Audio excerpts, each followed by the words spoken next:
There is a very specific kind of silence that grows inside a daughter who was raised by a narcissistic mother. It is not loud, it is not dramatic, it is not always visible. It is the silence of constantly editing yourself before speaking, the silence of scanning faces before expressing emotion, the silence of wondering whether your needs are too much. And here's the part that confuses her the most. From the outside, everything may have looked normal. Maybe her mother was admired, maybe she was charming in public, maybe she was strong, maybe she sacrificed a lot. But behind closed doors, something was always off. Not abusive in obvious ways, not chaotic every day, just subtly destabilizing. Because a narcissistic mother does not always scream. Sometimes she competes, sometimes she invalidates, sometimes she withdraws love when not centered. Sometimes she makes her daughter feel like an extension of herself rather than a separate human being. And the daughter grows up carrying something she can't quite name. Let's go deeper. A narcissistic mother is often emotionally immature. Her sense of identity depends on external validation. She needs admiration. She needs control. She needs attention to regulate her own insecurity. When a daughter is born into that dynamic, she becomes part of that regulation system. The mother may project her own unfulfilled dreams onto her, or she may feel threatened by her daughter's independence, or she may alternate between praise and criticism unpredictably. In attachment psychology, consistent emotional mirroring is essential for healthy self-concept. A child learns who she is by seeing her feelings reflected accurately. You're upset. That must have hurt. I understand. But when the mirror is distorted, the identity becomes unstable. A narcissistic mother often reflects herself instead of the child. If the daughter is sad, the mother may respond with irritation. If the daughter succeeds, the mother may subtly compete. If the daughter expresses independence, the mother may interpret it as betrayal. So the daughter learns something very early. Her emotions are inconvenient. Her achievements are threatening. Her boundaries are selfish. And this is where the psychological fracture begins.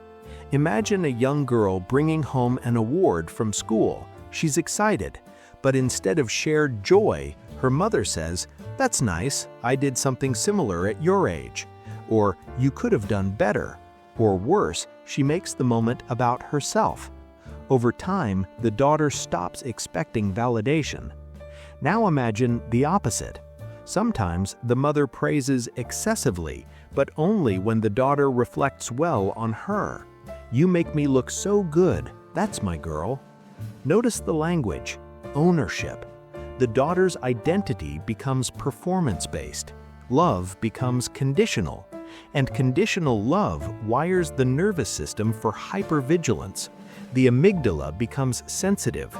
She begins scanning constantly. Is mom in a good mood today? Will she criticize me? Will she withdraw affection? Hypervigilance becomes personality. Now fast forward. The daughter grows up. On the surface, she may look accomplished, responsible, mature, but inside there's confusion because she was never allowed to fully individuate.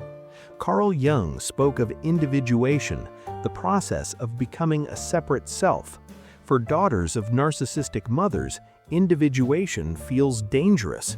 Independence feels like betrayal. Success feels like competition. Boundaries feel like rejection. So many daughters oscillate between two extremes, people-pleasing or rebellion. Some become perfectionists. If they perform flawlessly, maybe they will finally earn stable love. Others sabotage themselves because deep down, success feels unsafe. It may trigger guilt. Here's something powerful. Many daughters raised by narcissistic mothers struggle with chronic self-doubt because their internal voice was shaped by criticism. The mother's voice becomes internalized. You're too sensitive, you're overreacting, you're selfish, you're dramatic. Even as adults, they may second-guess their emotions constantly. Gaslighting becomes internal habit. Now let's talk about emotional intimacy. When your primary female attachment figure used love as control, trust becomes complicated. Some daughters grow into anxious attachment patterns, craving validation, fearing abandonment. Others develop avoidant attachment, suppressing vulnerability, distrusting closeness. And many cycle between both. Relationships feel confusing. They may attract partners who mirror the emotional inconsistency they grew up with, not because they want dysfunction, but because familiarity feels like love. This is repetition compulsion. The nervous system prefers known pain over unknown stability. Now imagine a daughter sitting in therapy for the first time. She says, "My mom wasn't that bad." Because narcissistic parenting is often subtle. There may have been food, clothes, education, but emotional attunement was missing, and emotional neglect leaves invisible wounds. Here's something critical. Narcissistic mothers often blur boundaries. They overshare adult problems with their daughters. They treat them like confidants, or they control their appearance, friendships, identity choices. The daughter becomes an emotional caretaker. She learns to regulate her mother's moods. She becomes hyper-responsible. But children are not meant to parent their parents. And when that dynamic persists, the daughter grows into adulthood with chronic guilt around prioritizing herself. Rest feels selfish. Saying no feels cruel. Now let's examine shame. A narcissistic mother often cannot tolerate imperfection, especially if it reflects on her. So the daughter internalizes deep shame around mistakes. Perfectionism becomes armor. Failure becomes catastrophic. Now imagine this woman in a relationship. Her partner gives gentle feedback. Instead of hearing feedback, she hears condemnation. Her body reacts with shame spike, tears, withdrawal, defense, because somewhere inside, the younger self is bracing for emotional withdrawal. And here's the tragedy. Many daughters of narcissistic mothers struggle with identity confusion because their authentic preferences were often overridden. What do you want to wear? What do you want to study? What do you believe? If those answers were mocked or dismissed, the daughter learns to suppress her own voice. So adulthood becomes a journey of rediscovery. Who am I without her expectations? Healing often begins with anger, realizing that wasn't normal, that wasn't love, that wasn't my fault. Anger can feel terrifying because it was likely punished in childhood, but anger is boundary energy, and boundaries are the antidote to narcissistic control. Now imagine the emotional climax, a grown daughter finally saying no to her mother. The guilt floods in, the anxiety spikes, but she holds the line. That moment is not rebellion, it is individuation. It is reclaiming psychological territory. Over time, healing daughters learn something powerful. Their mother's behavior was not about their inadequacy. It was about her unresolved insecurity. Understanding this does not excuse the damage, but it removes self-blame, and that changes everything.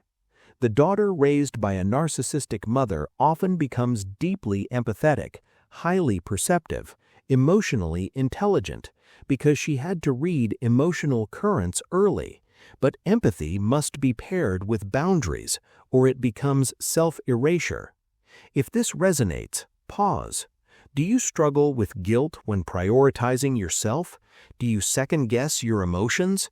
Do you feel responsible for others' moods? Do you fear becoming selfish like your mother? These are not character flaws, they are adaptations. If this topic connects with you, comment below. Your story might help someone else realize they're not alone. And if you want more deep psychological explorations into identity, trauma, attachment, and healing, subscribe. Because understanding your origin story is not about blaming parents, it's about reclaiming yourself. The daughter raised by a narcissistic mother is not broken, she is layered. She survived emotional distortion. Now the task is not survival, it is self-definition. And that journey, though painful, is powerful.